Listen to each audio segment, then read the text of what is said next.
Hello. आज हम लोग देखेंगे लूसेंट जी के। उसमें एंशियंट हिस्ट्री में नेक्स्ट टॉपिक देखेंगे बौद्ध धर्म। देखिए, जो लूसेंट की बुक है ना, वो आपके जितने भी आप वन डे एग्जाम्स देते हैं उन सब में काफ़ी हेल्प करेगी। इसको अगर आप अच्छे से याद कर लेते हैं तो आपको काफ़ी फ़ायदा होगा डेफिनेटली। तो ये काफ़ी ज़्यादा इम्पॉर्टेंट है। तो हम अपना टॉपिक देखते हैं बौद्ध धर्म।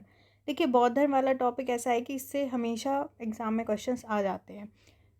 तो फर्स्ट इसमें देखिए, बौद्ध धर्म के संस्थापक गौतम बुद्ध थे। इन्होंने एशिया का ज्योतिपुंज कहा जाता था। ठीक है, ये तो आप सबको पता ही होगा कि बौद्ध धर्म की स्थापना किसने, गौतम बुद्ध ने की थी। इन्हें कहते हैं लाइट ऑफ एशिया कहते हैं। ठीक है, काफ़ी देशों में भी फैला था। गौतम बुद्ध का जन्म 563 ईसा पूर्व में कपिलवस्तु के लुम्बिनी नामक स्थान पर हुआ। ठीक है, इनका जन्म कहाँ हुआ? कपिलवस्तु के लुम्बिनी नामक स्थान पर। इनके पिता शुद्धोधन शाक्यगढ़ के मुखिया थे। तो जो इनके पिता थे वो कौन थे? जो शुद्धोधन थे वो शाक्यगढ़ के मुखिया थे। ठीक है, गण होते थे, तो जो एक शाक्यगण था उसके मुखिया थे इनके पिता शुद्धोधन।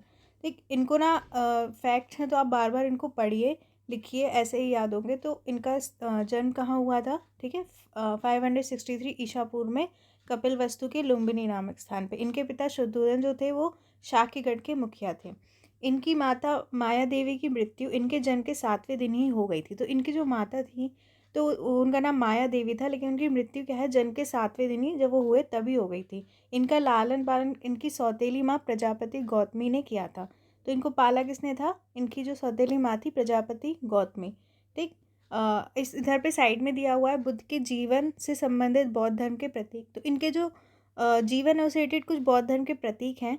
जैसे कि जन्म कि इनकी जो घटना है वो उसका प्रतीक है कमल या सांड। ठीक, ऐसे याद रख लीजिए कि थोड़ा सा इमेजिन करके कि कमल में कोई बच्चा रखा है तो जन्म कमल। ठीक, ग्रह त्याग घोड़ा। अब देखिए, घोड़ा बहुत तेज़ भागता है, मैं आपको सिर्फ याद करने की ट्रिक्स बता रही हूँ। तो इस तरीके से ग्रह त्याग, ठीक, घोड़ा इसका प्रतीक याद कर लीजिए। ज्ञान पीपल बोधि वृक्ष, ये तो आपको याद ही होगा कि उन्हें पीपल वृक्ष के नीचे ज्ञान मिला था, बोधि वृक्ष के नीचे, इसलिए इनके ज्ञान का प्रतीक है पीपल। प्रथम उपदेश चक्र।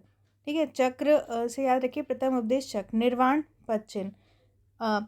अब देखिए, पद चिन्ह होते हैं ना कई जगह, तो जैसे कि उन्हें जब निर्वाण मिला था तो उसको पद चिन्ह से कि वो अपने चिन्ह छोड़ कर गए, इस तरीके से याद रखें। मृत्यु क्या है? स्तूप। उनके जो अवशेष थे वो स्तूपों में रखे गए थे, तो उनकी मृत्यु से स्तूप प्रतीक चिन्ह याद कर लीजिए। तो फिर से हम एक बार रिवाइज करते हैं कि इनका जन्म हुआ था 563 ईसा पूर्व में कपिलवस्तु के लुम्बिनी नामक स्थान पे। इनके पिता कौन थे? शुद्धोधन शाक्यगढ़ के मुखिया थे। इनकी माता माया देवी थी, लेकिन इनका पालन पोषण प्रजापति गौतमी ने किया था। जन्म का प्रतीक है कमल सांड, ग्रह त्याग का घोड़ा, ज्ञान का पीपल, प्रथम उपदेश चक्र, निर्वाण पश्चिन, मृत्यु स्तूप। अब आपको शायद याद भी हो गए होंगे। इनके बचपन का नाम सिद्धार्थ था। ठीक, इनके बचपन का नाम क्या था? सिद्धार्थ। गौतम बुद्ध का विवाह 16 वर्ष की अवस्था में यशोधरा के साथ हुआ। इनका पुत्र का नाम राहुल था। तो इनकी पत्नी का नाम यशोधरा था। इनकी शादी हो गई थी 16 साल में। इनके पुत्र का नाम राहुल था।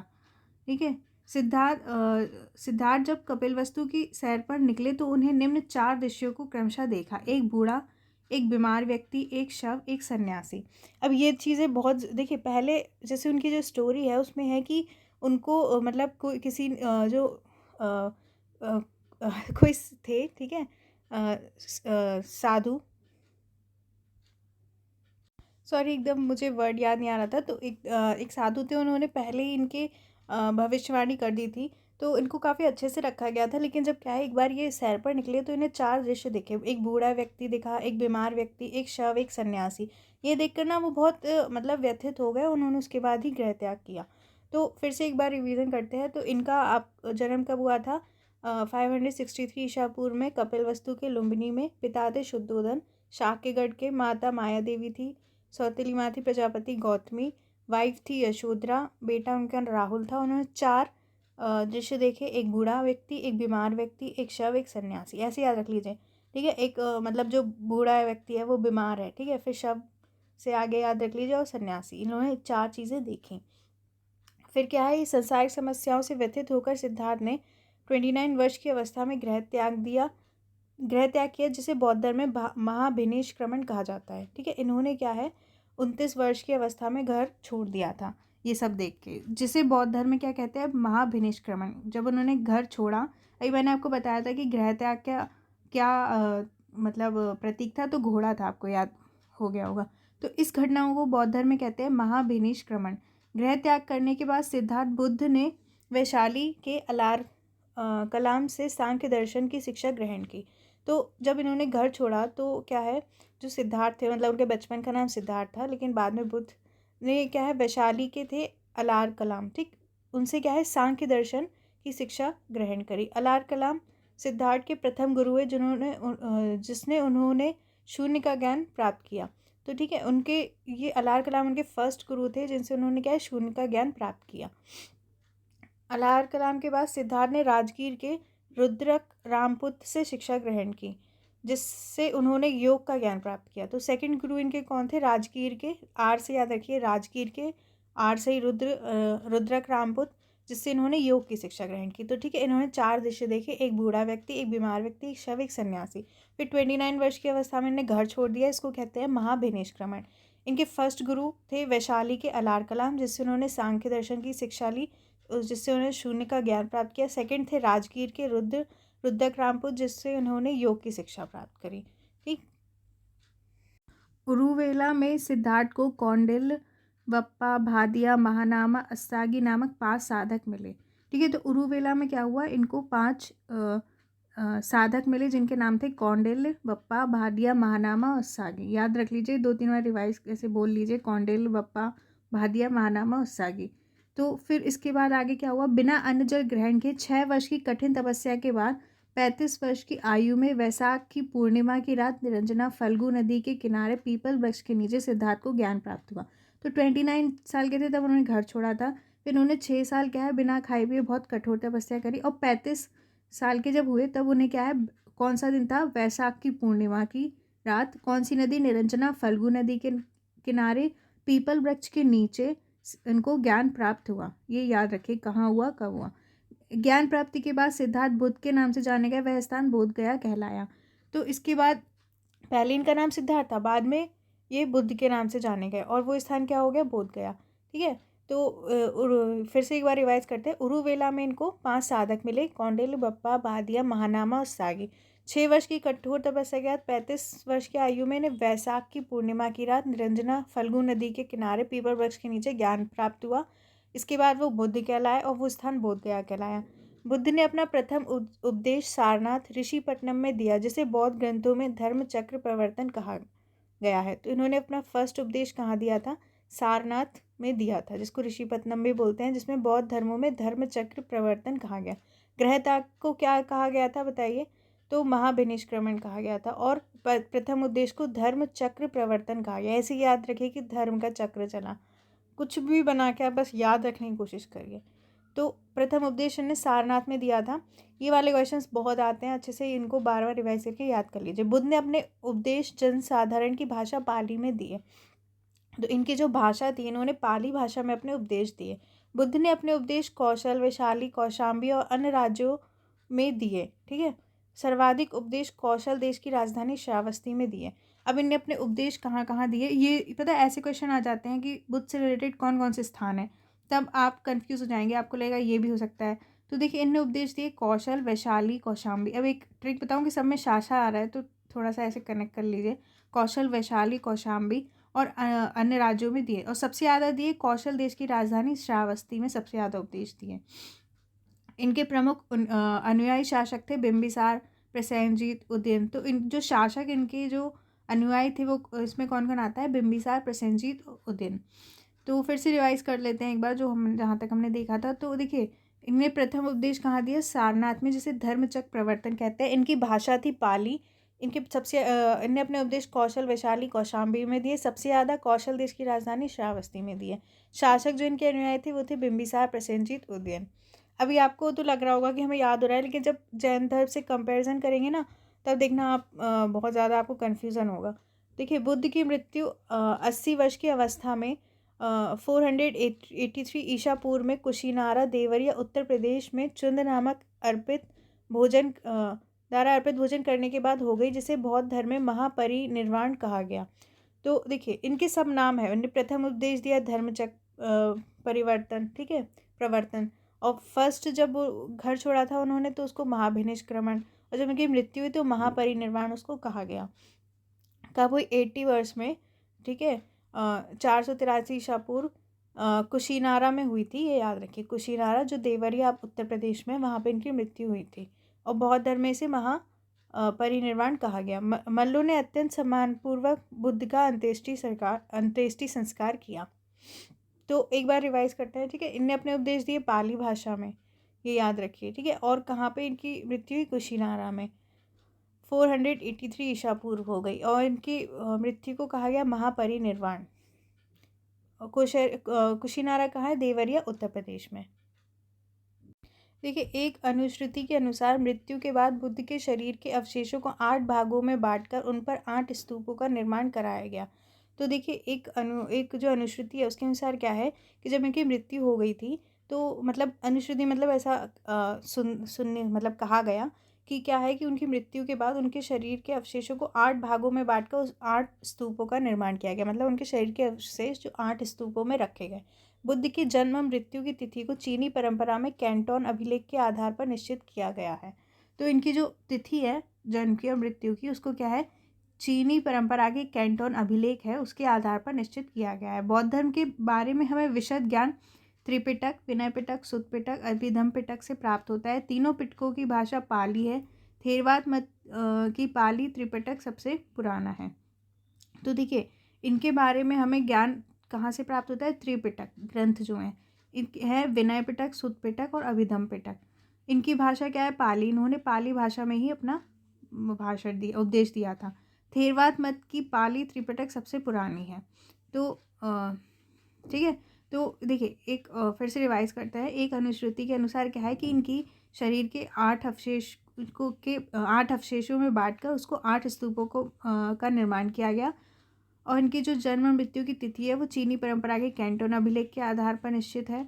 और इनका ज्ञान हमें त्रिपिटक से होता है, जो है विनय पिटक, सुत्त पिटक, अभिधम्म पिटक। इनकी भाषा पाली है। सूत्र पिटक में बुद्ध के धार्मिक सिद्धांतों को संवाद के रूप में संकलित किया गया है। तो देखिए, जो सूत्र पिटक है उसमें क्या है? बुद्ध के जो धार्मिक सिद्धांत है उसको संवाद के रूप में मतलब एक संकलित यानी इकट्ठा किया गया है। विनय पिटक में संघ के भिक्षु और भिक्षुणी के लिए बनाए गए नियमों का संग्रह किया गया है। विनय पिटक में क्या है? जो संघ के जो भिक्षु भिक्षुणी होते हैं उनके लिए जो नियम बनाए जाते हैं उनका संग्रह किया गया है। तो देखिए, विनय से याद रखिए कि मतलब इंसान को थोड़ा विनयशील होना होता है। तो नियम मतलब उसमें कुछ नियम आते हैं, ऐसे करके कुछ याद रख लीजिए कि इसमें नियम है। सूत्र पिटक में क्या है? जैसे सूत्र होते हैं तो उनके धार्मिक सिद्धांत है। और इसमें इसके बाद देखिए विनय पिटक में, और इसमें संघ के अनुशासन को तोड़ने पर किए जाने वाले प्रायश्चितों की सूची भी दी गई है। तो विनय पिटक में भिक्षु और भिक्षुणी के लिए नियम है, और अगर वो अनुशासन तोड़ते हैं संघ का तो उनको तोड़ने पर किए जाने वाले प्रायश्चितों की भी सूची दी गई है। अभिधम्म पिटक में, सूत्र पिटक में वर्णित सिद्धांतों के सुव्यवस्थित अनुशीलन के लिए आवश्यक सूचियों के सारांश एवं प्रश्नोत्तरी का समावेश किया गया है। तो अभिधम्म पिटक में क्या है? जो सूत्र पिटक में सिद्धांत है उनको मतलब उनके अनुशीलन के लिए आवश्यक सूचियों के सारांश एवं प्रश्नोत्तरी का, ठीक है, समावेश किया गया है। नोट: पाली त्रिपिटकों को पहली शताब्दी ईसा पूर्व में श्रीलंका के शासक वत्तगामिनी की देखरेख में पहली बार लिपिबद्ध किया गया। तो देखिए, पहले लिखे नहीं गए थे, फिर कब लिखे गए? पहली शताब्दी ईसा पूर्व में श्रीलंका के जो शासक थे वत्तगामिनी, उनकी देखरेख में पहली बार लिखे गए, लिपिबद्ध किए गए। तो देखिए, ये काफ़ी इम्पॉर्टेंट है कि इनके 3 जो हैं हमें उनसे पता चलता है त्रिपिटक, ठीक है। इनके बारे में विनय पिटक, सूत्र पिटक और अभिधम्म पिटक। ये पाली भाषा में सूत्र पिटक में धार्मिक सिद्धांत है, विनय पिटक में नियम वगैरह है, ठीक है। और अभिधम्म पिटक में क्या है? प्रश्नोत्तरी का समावेश है, आवश्यक सूचियों का सारांश है, ये सब है, याद रखिएगा। अब देखिए, सूत्र पिटक के 5 निकाय। इसके 5 निकाय हैं: दीघ, मध्यम, संयुक्त, अंगुत्तर, खुद्दक। ये याद रखिए, 5 निकाय: दीघ, मध्यम, संयुक्त, अंगुत्तर और खुद्दक। बुद्ध के पूर्व जन्मों से जुड़ी जातक कथाएं खुद्दक निकाय की 15 पुस्तकों में से एक है। देखिए, जातक कथाएं काफ़ी फेमस है, जिसमें क्या है? बुद्ध के पूर्व जन्म से जुड़ी कथाएं हैं। तो ये बता रहे हैं कि बुद्ध के पूर्व जन्मों से जुड़ी जो जातक कथाएं हैं वो खुद्दक निकाय की मतलब खुद्दक निकाय जो है उसकी जो 15 पुस्तक है उनमें से एक है। खुद्दक निकाय में धम्मपद, नैतिक उपदेशों का पदात्मक संकलन, थेर गाथा, बौद्ध भिक्षुओं का गीत और थेरी गाथा बौद्ध भिक्षुणियों के गीत हैं। तो जो खुद्दक निकाय है उसमें क्या है, धम्मपद है। धम्मपद मतलब नैतिक उपदेशों का, जो नैतिक उपदेश है उनका पदात्मक संकलन। थेर गाथा है जो बौद्ध भिक्षुओं के गीत होते हैं, और थेरी गाथा है जो बौद्ध भिक्षुणियों के गीत होते हैं।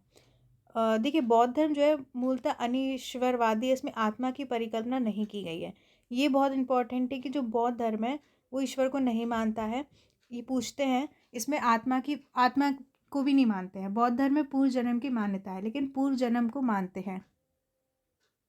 अब बताइए कि जैन धर्म में क्या है। देखिए जैन धर्म में क्या है, जैन धर्म में भी ईश्वर की मान्यता नहीं है, ठीक है, और बौद्ध धर्म में भी नहीं है। लेकिन जैन धर्म में आत्मा को मानते हैं और बौद्ध धर्म में आत्मा को नहीं मानते। ऐसी बौद्ध धर्म में पूर्व जन्म की मान्यता है, और जैन धर्म में भी जो है पूर्व जन्म और कर्मवाद में विश्वास रखते हैं। ये चीज़ ध्यान रखिए। देखिए दोनों ही अलग धर्म है, तो ऐसे याद रखिए ईश्वर को तो नहीं मानते हैं, ठीक है, और बौद्ध धर्म में क्या है, आत्मा को भी नहीं मानते। लेकिन जैन धर्म में इतना अंतर है कि उसमें आत्मा को मानते हैं और पुनर्जन्म कर्मवाद में मानते हैं। तो ऐसा मान लीजिए कि देखिए अगर कर्मवाद में नहीं मानेंगे तो देखिए लोग क्या है फिर अच्छे कर्म क्यों करेंगे, है ना, इसलिए लोग ऐसे याद कर लीजिए कर्मवाद में मानते हैं। तृष्णा के क्षीण हो जाने की अवस्था को ही बुद्ध ने निर्वाण कहा है। तो बुद्ध में ने कहा है कि अगर जो तृष्णा होती है जब वो क्षीण हो जाती है तो क्या है, निर्वाण की प्राप्ति होती है। विश्व दुखों से भरा है का सिद्धांत बुद्ध ने उपनिषद से लिया है। तो बुद्ध का एक सिद्धांत है कि विश्व जो है दुखों से भरा है, ये उपनिषद से लिया गया है। बुद्ध के अनुयायी दो भागों में विभाजित है। एक तो भिक्षुक होते हैं बौद्ध धर्म के प्रचार के लिए जिन्होंने संन्यास ग्रहण किया, उन्हें भिक्षुक कहते हैं, ठीक है। जो लोग बौद्ध धर्म के प्रचार के लिए थे उनको भिक्षुक कहा गया, जिन्होंने इसलिए संन्यास लिया था। उपासक कौन थे, गृहस्थ जीवन व्यतीत करते हुए बौद्ध धर्म अपनाने वालों को उपासक कहा गया। तो जो गृहस्थ जीवन में थे लेकिन बौद्ध धर्म को अपनाया था उनको उपासक कहा गया। तो दो इसमें बांटे गए इनके अनुयायी। बौद्ध संघ में सम्मिलित होने के लिए न्यूनतम आयु सीमा 15 वर्ष थी। 15 वर्ष से छोटे नहीं इसमें शामिल हो सकते थे। बौद्ध संघ में प्रविष्टि होने को उपसंपदा कहा गया। अगर आप बौद्ध संघ में जाते हैं तो उसको बोलते हैं उपसंपदा। क्वेश्चंस ऐसी वर्ड से आ जाते हैं, उपसंपदा क्या है। बौद्ध धर्म के त्रिरत्न है बुद्ध धम्म संघ, ये याद रखिए। बौद्ध धर्म के त्रिरत्न कौन से है, बुद्ध संघ, बुद्ध धम्म और संघ, ठीक है। शामिल होने को उपसंपदा कहा गया। और जो विश्व दुखों से भरा है वो उपनिषद से लिया गया है। अब देखिए बौद्ध सभाएं, बौद्ध संगीति 4 हुई। प्रथम बौद्ध संगीति 483 ईसा पूर्व, राजगृह महाकश्यप अजातशत्रु, ठीक है, शासक थे उस समय अजातशत्रु, अध्यक्ष थे महाकश्यप, स्थान राजगृह। सेकंड जो हुई 383 ईसा पूर्व हुई वैशाली में, अध्यक्ष सबकामी, शासन किसके शासनकाल में हुई, कालाशोक के। थर्ड जो हुई 250 ईसा पूर्व, स्थान पाटलिपुत्र में हुई, अध्यक्ष थे मोगलीपुत्र और शासनकाल था अशोक का। फोर्थ हुई 98 ईस्वी में, स्थान कुंडलवन, अध्यक्ष वसुमित्र थे और शासनकाल कनिष्क थे, कनिष्क के शासनकाल में। अब देखिए इनको स्थान इनका याद रखिए, पहला राजगृह वैशाली, पाटलिपुत्र, कुंडलवन, ऐसे याद रखिए। राजगृह वैशाली, पहली राजगृह, फिर वैशाली, फिर पाटलिपुत्र, फिर कुंडलवन। अध्यक्ष महाकश्यप, सबकामी सेकंड के, थर्ड के मोगलीपुत्र और फिर वसुमित्र। महाकश्यप, सबकामी, मोगलीपुत्र और वसुमित्र। शासन अजातशत्रु, कालाशोक, अशोक और कनिष्क। तो ऐसे करके आप इन्हें याद रखिए। आप इन्हें ट्रिक से भी याद कर सकते हैं, ठीक है, इसकी ट्रिक्स भी होती हैं तो आप उनसे भी याद कर सकते हैं। और आप चाहे जैसे भी आपको सही लगे वैसे याद कर लीजिए। देखिए चतुर्बौद्ध संगीति के बाद बौद्ध धर्म दो भागों हीनयान और महायान में विभाजित हो गया। तो बौद्ध संगीति जो हुई थी, ठीक है, उसमें क्या होता है, संगीति में सब लोग मिलते हैं, उस पर चर्चा होती है, ठीक है। तो जब सेकंड फोर्थ वाली हुई थी तो क्या है, बौद्ध धर्म दो भागों हीनयान और महायान में तब बटा था। आप पूछ सकते हैं कि दो भागों में कब बटा, तो जब फोर्थ बौद्ध संगीति हुई थी। बौद्ध धर्म के महायान संप्रदाय का आदर्श बोधिसत्व है। बोधिसत्व दूसरों के कल्याण को प्राथमिकता देते हुए अपने निर्वाण में विलंब करते हैं। तो जो महायान संप्रदाय है उनके आदर्श यानी उनके भगवान बोधिसत्व हैं। बोधिसत्व क्या करते हैं, दूसरों के कल्याण को प्राथमिकता देते हैं, प्रायोरिटी देते हैं और अपने निर्वाण में मतलब विलंब करते हैं, देरी करते हैं। हीनयान का आदर्श क्या है, अर्थ पद को प्राप्त करना है। जो व्यक्ति अपनी साधना से निर्वाण की प्राप्ति करते हैं उन्हें ही अर्थ कहा जाता है। तो हीनयान के आदर्श अहर्त हैं, अहर्त पद। वो कौन है, देखिए जो व्यक्ति अपनी साधना से निर्वाण की प्राप्ति करते हैं, मतलब खुद साधना करते हैं निर्वाण की प्राप्ति करते हैं, उन्हें ही अर्थ कहा जाता है। धार्मिक जुलूस का प्रारंभ सबसे पहले बौद्ध धर्म के द्वारा प्रारंभ किया गया। बौद्धों का सबसे पवित्र त्यौहार वैशाख पूर्णिमा है, जिसे बुद्ध पूर्णिमा के नाम से जाना जाता है। इसका महत्व इसलिए है कि बुद्ध पूर्णिमा के दिन ही बुद्ध का जन्म, ज्ञान की प्राप्ति और महापरिनिर्वाण की प्राप्ति हुई। तो देखिए सबसे पहले जो धार्मिक जुलूस निकालना बौद्ध धर्म में स्टार्ट हुआ था, इनका सबसे पवित्र त्यौहार कौन सा है? बैसाख पूर्णिमा। क्योंकि क्या है, उसको बुद्ध पूर्णिमा कहते हैं, क्योंकि जो बुद्ध थे उनको पूर्णिमा के दिन ही उनका जन्म हुआ था, ज्ञान की प्राप्ति हुई थी और महापरिनिर्वाण यानी मृत्यु हुई थी। अब देखिए बुद्ध ने संसारिक दुखों के संबंध में 4 आर्य सत्यों का उपदेश दिया है। ये है, दुख समुदाय है, दुख निरोध है, दुख निरोध गामिनी प्रतिपदा। तो इन्होंने कहा कि जो संसारिक दुख है उसके मतलब संसार दुखों से भरा है पहली बार, और संसारिक दुखों के संबंध में 4 आर्य सत्य हैं, जैसे कि दुख है, दुख का समुदाय है, दुख निरोध है और दुख निरोधगामी प्रतिपदा। इन संसारिक दुखों से मुक्ति हेतु बुद्ध ने अष्टांगिक मार्ग की बात की। उन्होंने कहा ये जो दुख है उनसे मुक्ति हेतु अष्टांगिक मार्ग है। ये है सम्यक दृष्टि, सम्यक संकल्प, सम्यक वाणी, सम्यक कर्मांत, सम्यक आजीव, सम्यक व्यायाम, सम्यक स्मृति और सम्यक समाधि। ठीक, ये सारी इन्होंने बात कही। बुद्ध के अनुसार अष्टांगिक मार्गों के पालन करने के उपरांत मनुष्य की भव तृष्णा नष्ट हो जाती है, उसे निर्वाण प्राप्त हो जाता है। उन्होंने कहा कि अगर अष्टांगिक मार्ग का पालन करता है मनुष्य तो उसकी जो भव तृष्णा है वो नष्ट हो जाती है, उसे निर्वाण प्राप्त होता है। निर्वाण बौद्ध धर्म का परम लक्ष्य है, जिसका अर्थ है दीपक का बुझ जाना। तो बौद्ध धर्म का जो परम लक्ष्य, मेन गोल क्या है, वो है निर्वाण जो है उनका बौद्ध धर्म का परम लक्ष्य है, जिसका मतलब होता है दीपक का बुझ जाना, अर्थात जीवन मरण चक्र से मुक्त हो जाना।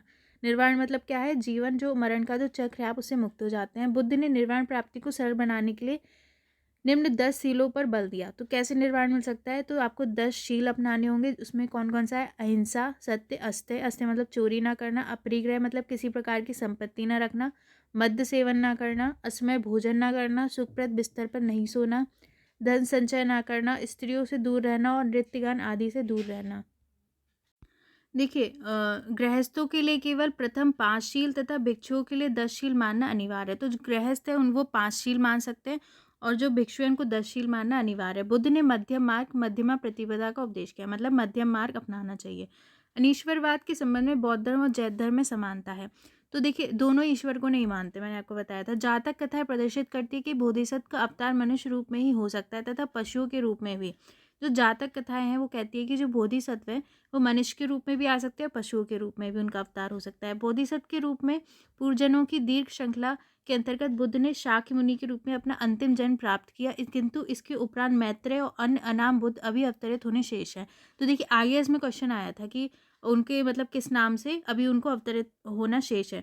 ठीक है, तो काफ़ी इंपॉर्टेंट आपके हर एग्जाम में आ जाते हैं क्वेश्चंस। तो देखिए क्या है, ये बता रहे हैं कि जो उनके पूर्व जन्म है तो उसमें क्या है, शाक्य मुनि के नाम से उन्हें अंतिम जन्म प्राप्त किया था और इनका मैत्रेय और अन्य अनाम बुद्ध अभी अवतरित होने शेष है। सर्वाधिक बुद्ध मूर्तियों का निर्माण गंधार शैली के अंतर्गत किया गया। तो इनकी ज़्यादातर मूर्तियां जो है वो गंधार शैली में बनी है, लेकिन बुद्ध की प्रथम मूर्ति संभवतः मथुरा कला के अंतर्गत बनाई गई। तो फर्स्ट मूर्ति इनकी मथुरा कला के अंतर्गत बनी, लेकिन क्या है बाकी ज़्यादातर गंधार शैली में बनी है। देखिए तिब्बत, भूटान पड़ोसी देशों ने बौद्ध धर्म का प्रचार पद संभव गुरु रिनपाच ने किया। इनका संबंध बौद्ध धर्म के ब्रजयान शाखा से। इनकी 123 फीट ऊंची मूर्ति हिमाचल प्रदेश रेवाल सर झील में है। तो देखिए तिब्बत, भूटान जो भी पड़ोसी देश है वहाँ पे बौद्ध धर्म का प्रचार जो है गुरु रिनपाच ने किया था। ठीक है, पदम संभव ने। इनकी जो ये किससे रिलेटेड थे? तो बौद्ध धर्म के ब्रजयान शाखा से थे। इनकी 123 फीट ऊंची मूर्ति कहाँ? हिमाचल प्रदेश के रेवाल सर झील में है। तो भारत में उपासना की जाने वाली प्रथम मूर्ति संभवतः बुद्ध की थी। तो सबसे पहले देखिए उन्हीं की वो मूर्ति पूजा के खिलाफ थे कि सबसे पहले उन्हीं की मूर्ति की पूजा की गई। अब देखिए भारत के महत्वपूर्ण बौद्ध मठ है, जैसे टाबो मठ है, तबो गांव में है। ठीक है, स्पीति घाटी कहाँ पे? हिमाचल प्रदेश में। नामग्याल मठ है धर्मशाला में, हिमाचल प्रदेश में। हेमिस मठ है लद्दाख जम्मू कश्मीर में। थिकसे मठ है लद्दाख जम्मू कश्मीर में। शासुर मठ है लाहौल स्पीति हिमाचल प्रदेश में। मिंड्रालिंग मठ है देहरादून उत्तराखंड में। रुमटेक मठ है गंगटोक सिक्किम में। तवांग मठ है अरुणाचल प्रदेश में।